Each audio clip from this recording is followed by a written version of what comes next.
अगर समाज के बताना है, कुछ समझाना है, किताब को पढ़ो तभी तुम समझा पाओगे। क्योंकि अगर किसी को समझाओगे, कुछ क्वेश्चन कर लिया तो उसका जवाब दे नहीं पाओगे। अगर तुम पढ़े रहोगे तो उसका जवाब दे सकोगे। जैसे किताब पढ़ना बहुत ज़रूरी है, बिना किताब पढ़े आप किसी का जवाब नहीं दो। बहुजन समाज को किताब पढ़ने की सलाह देने वाले ये है मेवालाल। दिल्ली में कवि प्रकाशक के पास प्राइवेट नौकरी करने वाले मेवालाल आजकल किताबों की दुनिया में ही मग्न रहते हैं।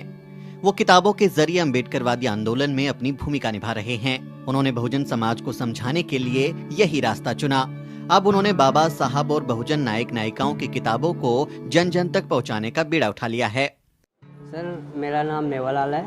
मैं द्वारका सेक्टर 1 में रहता हूँ और मेरा काम बुक वर्क पब्लिशिंग लाइन में मेरा एक काम है सर, बुक तैयार करता हूँ मैं। सर ये पब्लिशिंग लाइन में था, प्राइवेट जॉब करता था, तो उस जगह कंपनी हमारी बंद हो गई।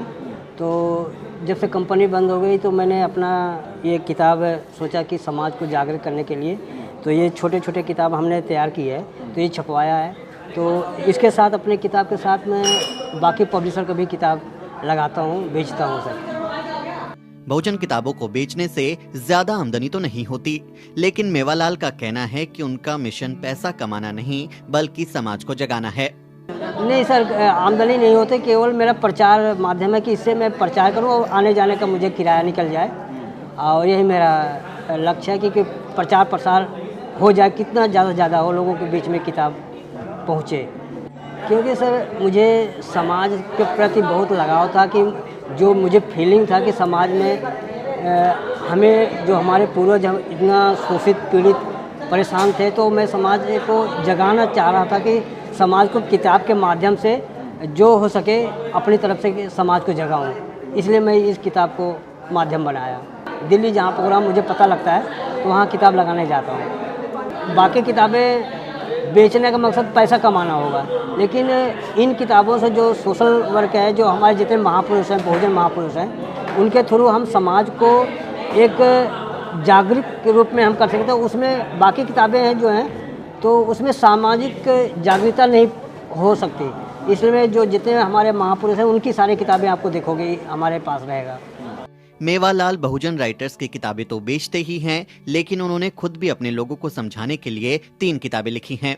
पहली हमारी ये किताब है शोषण, ये हमने अपने खुद लिखी है, ये शोषण है। दूसरी किताब है, ये है आज़ाद देश में गुलाम लोग। और तीसरे है कि ये पढ़े लिखे गुलाम होते हैं। तो ये तीनों किताबें मैंने खुद लिखी है और लिखने के बाद अपना जो सोच है, जो समाज से सीखा है, उसको इसमें डाला है। बाकी इस किताब में हमें किराया भी नहीं निकलता था, तो मैंने कहा बाकी पब्लिशर का भी जो है किताब में साथ लेके निकलूं, तो इसलिए बाकी पब्लिशर का भी किताब लेके बेचने जाता हूँ। तो पब्लिशर की जिसकी आप किताब बेचते हैं वो कोई कमीशन देता है बेचने का? हाँ, कुछ देते हैं सर, कमीशन देते हैं, तो इसी से हमारा किराया भाड़ा निकल जाता है। तो महीने में कितनी किताबें बेच लेते हैं? देखो, महीने का डिपेंड नहीं करता कि महीने में तो 2-3 प्रोग्राम लगता है तो 2-3 होता है, कभी कभार 1-2 ही प्रोग्राम महीने में होता है। तो कोई डिपेंड नहीं है कि महीने में हमको इतना किताब बेच लेता हूँ। बाबा साहब के बारे में सबसे पहले कब पता चला? बाबा साहब का सबसे पहले तो मैं गांव में रहता था, हमारा गांव प्रतापगढ़ है। तो प्रतापगढ़ में तो सबसे पहले आरपीआई का प्रोग्राम होते थे गांव में, तो उस समय बाबा साहब का लोग बताते थे, तो मैं उस प्रोग्राम में जाता था। तो वहाँ पे बाबा साहब का प्रोग्राम में वहाँ सुनता था, तो वहाँ से मुझे बाबा साहब का जानकारी मिली। और काशीराम का फिर बाद में जगह जगह DS4 था, तो DS4 के माध्यम से फिर काशीराम को मुझे जानकारी मिली। तो इसलिए किसी पार्टी से ना होकर के मैं समाज में जितने संगठन में, सब संगठन में जाता हूँ, ताकि एक दूसरा ये नहीं कहे कि तुम हमारी पार्टी में छोड़ के दूसरा क्यों जाते हो। तो इसलिए हम किसी पार्टी से बंधे नहीं हैं और न किसी संगठन से बंधे हैं। सर क्या है कि अभी तो मेरा एक छोटा लड़का है, वो कमा रहा है। जब से मैं रिटायर हो गया, मेरा काम धाम नहीं है, तो लड़का, छोटा लड़का, वो कमा रहा है और घर से थोड़ा बहुत किराया भी आ जाता है। मकान है अपना द्वारका में, तो किराया भी आ जाता है और वही से मेरा खर्चा बर्चा चल रहा है। बहुत आनंद मिलता है सर ये काम मिलने के। यहाँ की मेरी खुशी देखकर मेरी मिसेज भी मुझे साथ देती है कि आप अच्छा काम कर रहे हो, तो उसने खुद कहते चलो मैं भी चलता हूँ, आपको साथ सहयोग करूँगी। ज़्यादातर तो मैं बाबा साहब की किताबें जो पढ़ा है, और ये जात भेद का बिना, ये है जात भेद का बिजनेस है, पूर्ण पैक्ट भी पढ़ा है, और ये सिंधु घाटी की सभ्यता भी पढ़ी है। जब कोई खरीदार आता है तो मेवालाल उन्हें किताबें दिखाते हैं, किताब के अंदर क्या लिखा हुआ है वो भी समझाते हैं। लेकिन जब कोई खरीदार नहीं आता तो मेवालाल खुद ही पाठक बन किताबें पढ़ने लगते हैं। पहले तो सारी किताबें बाबा साहब की जितनी किताबें मैं शुरू में जितने भी बाबा साहब के लिखी हुई किताबें मैंने सब उसको खरीदा, पढ़ा। पढ़ने के बाद गांव में जब गांव जाता था 2-2 हज़ार रुपये की किताब खरीद करके लोगों को बांटता था। बांटने के बाद जो, क्योंकि उस समय मेरे बच्चे नहीं थे तो मेरा खर्चा बच जाता, तो उस पैसे को मैं किताबों में लगाता था। और जब से मेरे बच्चे हो गए तब से पैसा बचता नहीं, इसलिए किताब नहीं खरीद पाता। मूल रूप से यूपी के प्रतापगढ़ के रहने वाले मेवालाल को भी जाति का दंश झेलना पड़ा। वो उन दिनों को याद करते हैं जब उनके गांव में जातिवादियों ने उन्हें खूब परेशान किया था। लोगों को मारा पीटा गया, घर जला दिए गए, उनकी पढ़ाई तक छूट गई और उन्हें गांव छोड़कर दिल्ली आना पड़ा। इसीलिए तो मैं इसको चुना है सर, क्योंकि मुझे इतना छुआछूत भेदभाव से इतना अनुभव हुआ है कि मैं सोचता हूँ कि जो मुझे अंदर भाव है हमारे बच्चे को ये चीज़ जानकारी हो और वो जो हम दिक्कतें उठाए हैं हमारे बच्चे ने उठाए हैं, ऐसा मैं सोचता हूँ। बच्चों को यही चाहता हूँ कि हमारे बच्चे उस पाखंड में न जाएं। यही हमेशा हमारा रात दिन प्रयास रहता है कि हमारे बच्चे, हमारे नात रिश्तेदार जो है इस पाखंड से दूर हो जाएं। कोशिश यही अपना रहता है। किस्सा मैं आपको बताऊं, एक घटना हुई थी सन 1984 में। हमारे गांव में एक हमारे चाचा होते थे, तो वो गांव में एक पंडित हमारे पड़ोस में रहते थे। हमारा तो व्यवहार सही था, लेकिन जब कोई हमारे जाति को के नाम से बुलाता था हमको बड़ी चिढ़ होती थी कि ये इज्जत से क्यों नहीं बुलाते। तो हमारे चाचा को उन्होंने मारने के लिए, यहाँ तक कि वो मजदूरी काम करते थे, ये राजगीर का काम करते थे। तो राजगीर के काम करने के लिए उस समय क्या है कि हमारे लोग पैसा नहीं मांग सकते थे, जो मजदूरी करेंगे, जो मिल गया तो मिल गया। अगर कहो कि हम इतना मजदूरी लेंगे तो सभी लोग हमसे नाराज़ हो जाते, तुमने मांगा क्यों, हम जो दे देंगे ले लेना। तो हमारे चाचा थे दलई चाचा, तो वो उन्होंने पैसा, भैया राजगीर का मैं इतना लूँगा दिहाड़ी। उस समय याद नहीं है कि 50 रुपये था या 100 रुपये था, ऐसे कुछ दिहाड़ी था उनका। उन्होंने कहा कि हम इतना दिहाड़ी लूँगा।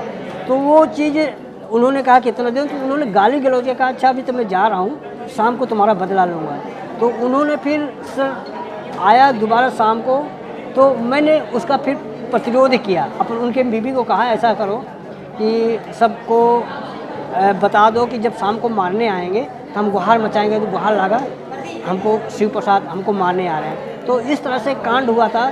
तो वो फिर शिव प्रसाद मारे गए थे उस भीड़ में। तो वही घटना से मैं फिर दिल्ली आया, नहीं तो फिर मैं गांव में ही पढ़ता था। मैं बीए फर्स्ट ईयर किया, उसके बाद झगड़ा हो गया गांव में, तो फिर छोड़ के दिल्ली चला आया। क्योंकि गांव में हमारे जितने हमारे समाज के लोग थे सबका घर द्वार जला दिया। करीब 15 दिन तक लूटे गए, सबका घर लूट गया सब। कौन सी जगह थी ये हमारा पड़ता है ग्राम सभा अमरपुर बिर्रा, गांव केशवापुर, पोस्ट अमरपुर बिर्रा, जिला प्रतापगढ़, यूपी में। मेवालाल पुराने दिनों को याद करते हुए कहते हैं कि मौजूदा दौर में जातिवाद तो कुछ कम हुआ है, लेकिन छुआछूत अभी भी होती है। जातिवाद और छुआछूत का स्वरूप बदल गया है। नहीं, अब तो काफ़ी सुधार हो गया सर। अब क्योंकि अब जाता हूँ तो गांव में बराबर जाता हूँ। हाँ, अभी दूसरे वो रूप बदल गया है।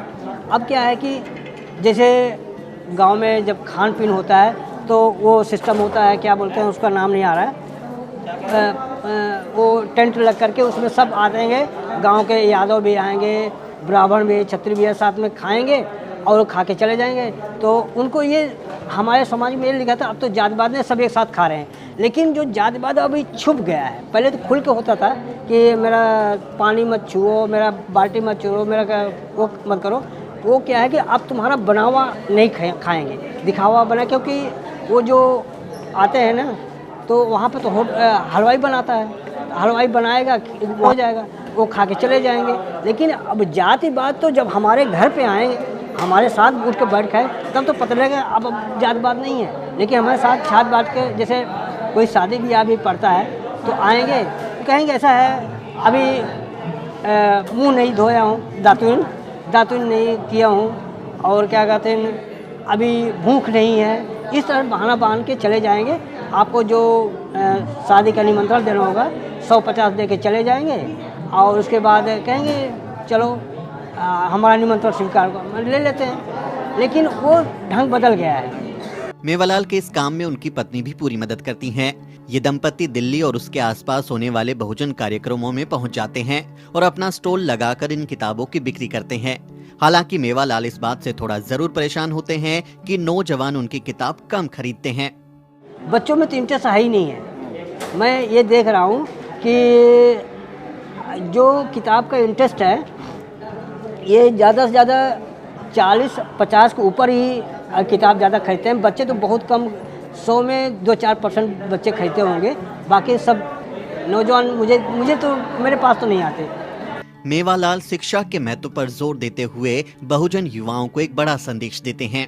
जीवन में सर अब मेरा ये है कि समाज को जितना हो सकेगा, जितना मेरा है कि समाज को जागृत करने के लिए अपना जो भी योगदान रहेगा, मैं समाज की जागृत करने के अंतिम मेरा लक्ष्य है ये। समाज को अगर उनको मजबूत बनना है, क्योंकि हम सुनी सुनाई बात कहेंगे तो समाज को समझ में नहीं आएगा, समाज को बता नहीं पाओगे। तो अगर समाज के बताना है, कुछ समझाना है, किताब को पढ़ो तभी तुम समझा पाओगे। क्योंकि अगर किसी को समझाओगे, कुछ क्वेश्चन कर लिया तो उसका जवाब दे नहीं पाओगे। अगर तुम पढ़े रहोगे तो उसका जवाब दे सकोगे। जैसे किताब पढ़ना बहुत ज़रूरी है, बिना किताब पढ़े आप किसी का जवाब नहीं दो। क्योंकि बाबा साहब ने भी कहा था, शिक्षा वो सैनिक का दूध है, जो पिएगा वो दहाड़ेगा। तो वो इससे शिक्षा से क्या होता है, आपको भय दूर हो जाता है, आप खुल के बोल सकते हो, हिम्मत आती है। ये मैं सबसे यही कहता हूँ, जो हमारे ये आप इंटरव्यू देख रहे हैं, इस चैनल को आप सब्सक्राइब करें और शेयर करें। यही आपसे सबसे निवेदन है